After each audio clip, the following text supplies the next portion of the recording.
One of the things that I always found amazing about the 13th scores is, you have Williams with Star Wars, Ifukube with Godzilla, Barry with Bond, and you have Manfredini with Friday the 13th. This is a ongoing 40-year now long history of some of the most iconic music ever written for horror film, let alone films. The guys at La La Land, Matt and Michael, we're like really real close, and I just love those guys. They're straight ahead.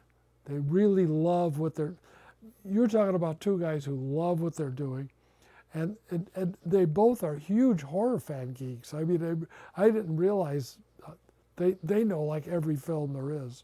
I mean, I just go like, okay, if you say so. It was, Creature from the Swamp in 1954. Like they know every score, and so it's really kind of cool. Well, I would have to say, is in the summer of 1984. That's when I was first exposed to the world of Friday the 13th, and knowing that the stuff was never out there, it was something that always drove me crazy.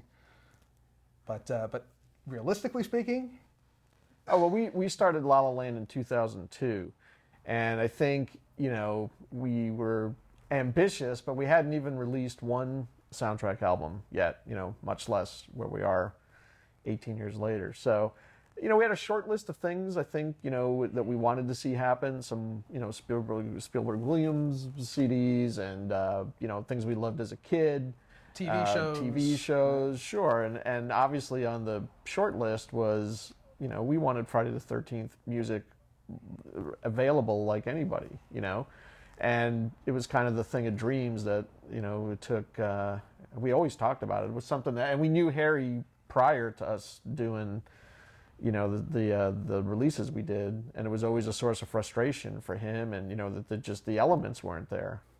What happened, which was sort of interesting, my agent called me, and I think it was New Line. New Line wanted to put out. They were putting out the box set, the first box set of the first six films. So we had a meeting, and I said, I don't really have, that much of the music. I've sent it all to Paramount. I don't have these tapes. So Harry, owns the masters, but he had no master.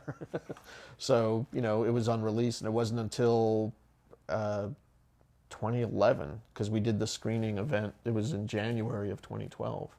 So sometime in 2011, Harry got contacted to somebody at Paramount, and they had like these audio I think they were working, stems, right? I think they were working on the Blu-rays at the time. I think that's what they ended up discovering, the elements, and and it just kind of fell into our lap, and it was a dream come true project. I remember we had a great meeting, and Harry was there, and we were talking about getting the rights for the release figured out and getting the materials transferred and all that, and they were talking about doing sort of like, we'll do kind of like a compilation of, and it's like, no, Harry, we want to do releases. We want to release the scores from Friday the 13th all the way through Friday the 13th 6.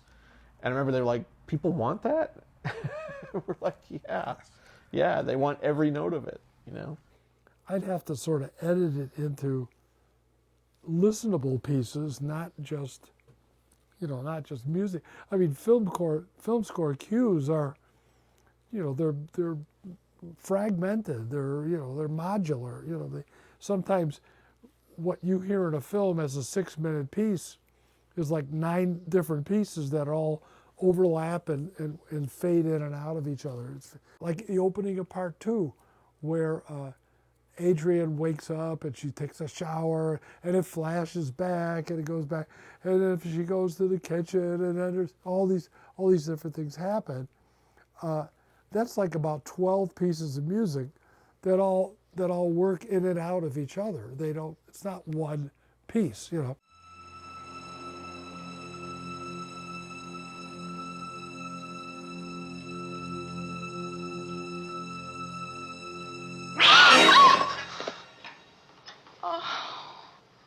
Then when we had this meeting, and I said, okay, we could do it. And I was sort of like, I don't know if I can do it.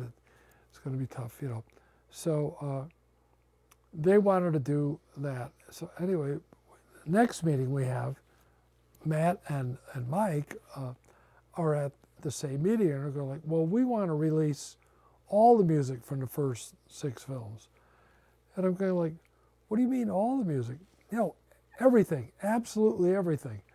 I said, you mean like there's like 20-second cues, you know? Yeah, we want to release that 20-second cue. If there's cues that you didn't even put in the movie, we want to release those too. And we want the banjo piece, and we want Sail Away Tiny Sparrow. We want every single thing that there is. And I'm going like, I don't have any of that. They're going like, oh, we think we can get it. I want to say it was from the M&E, right? Yeah, you know, Harry would actually know better because, and it was Harry and like James Nelson who mastered it, and Neil Bullock who went through everything. Yeah. They're gonna know the nuts and bolts of it, but it was a hodgepodge. Not everything was the best quality. We really had to do quite a bit of work on it. There was a lot of potting Yeah. that had to be worked on. Yeah. But, I mean, it wasn't like horrible.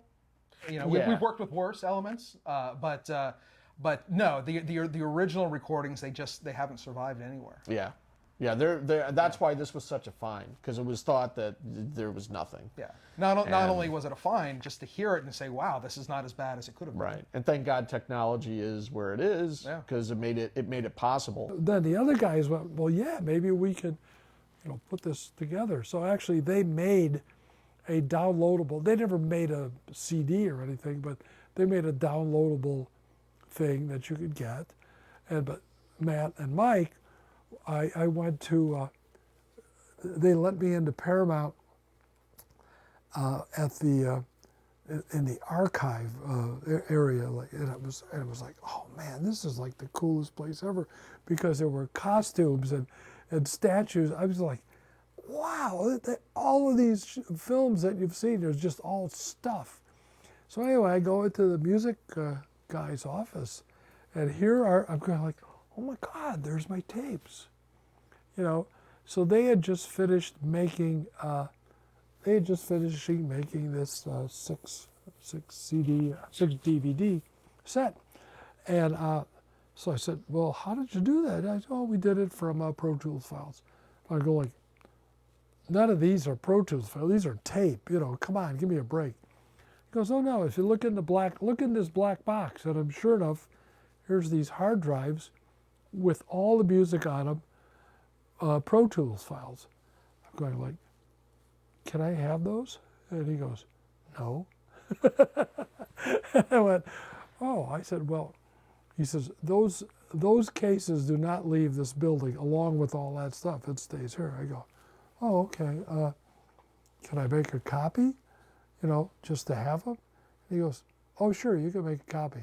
He actually went to the studio and he got a he retrieved everything. Yeah. Personally. Yeah, on a hard drive, and I mean he was involved every step of the way. And, he was so excited. In the assembly and the mastering and I mean it's his baby and rightfully so. Yeah. And we try to do that with all the composers we work with, but someone like Harry, man, he just you know, he was like a kid in a candy store when he found all this stuff. Yeah.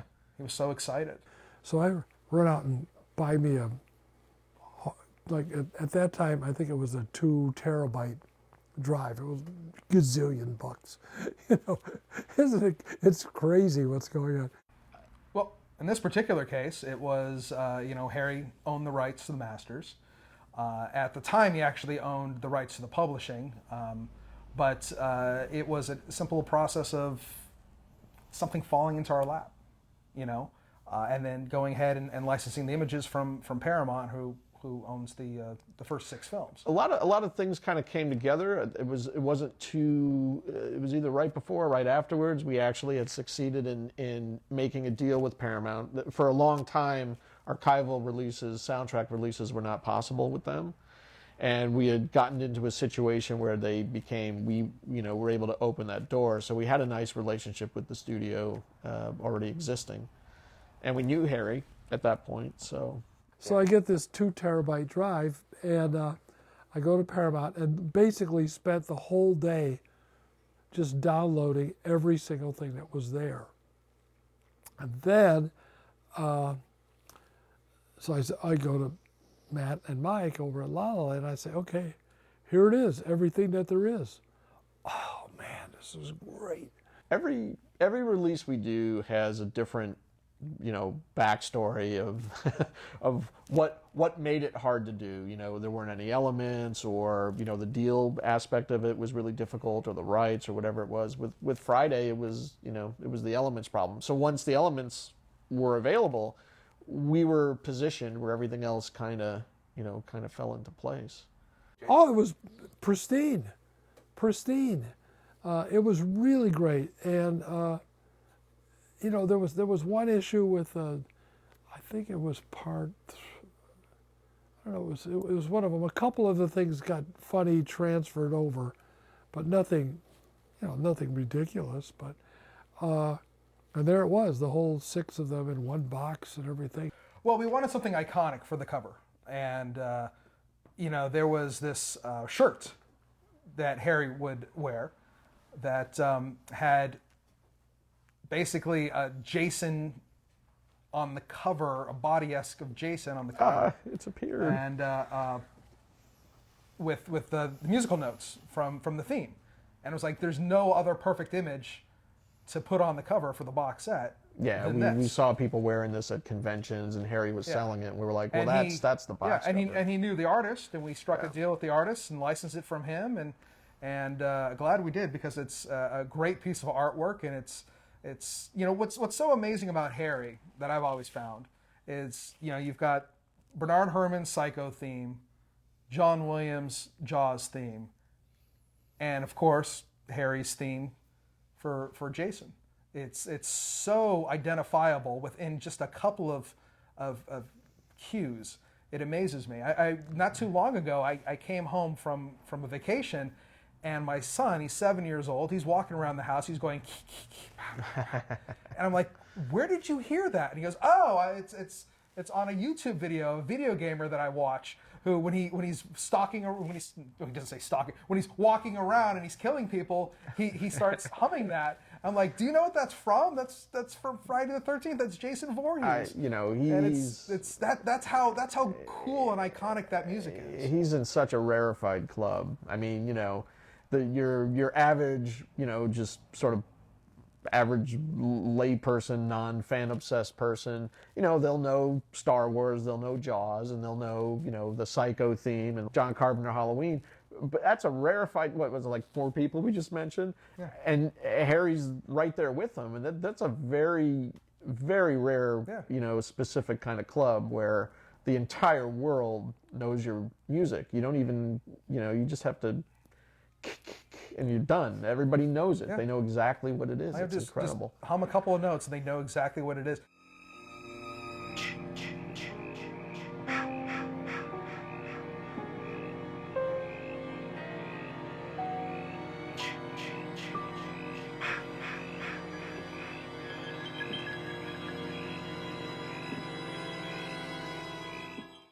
Sold out, I think, in like an hour. And I'm going, this is crazy. How is this even possible? We launched the box set when we did 1 through 6. And we did a screening event for that where we showed, the first movie and the 6th movie. And we had Harry and I think Tom McLaughlin. And there were a few guests. And then we did a signing the next day. And Michael and I were just sort of, because we do a lot of CD signings. But this line was like, it was crazy. And just people coming up, like literally, not embellishing, almost crying. They couldn't believe that they finally had these scores. And these scores are so, like Michael was saying, it's the franchise is the score and the score is the franchise. Yeah, and it was a big, big piece for a lot of people to finally have Harry's music out. It was one of our quickest sellouts we've ever had. We did 1,300 box sets because we thought, cool, Friday the 13th, Made perfect sense, number. we just wanted to do it as a limited edition release, and it sold out, boom, less than a day, I think.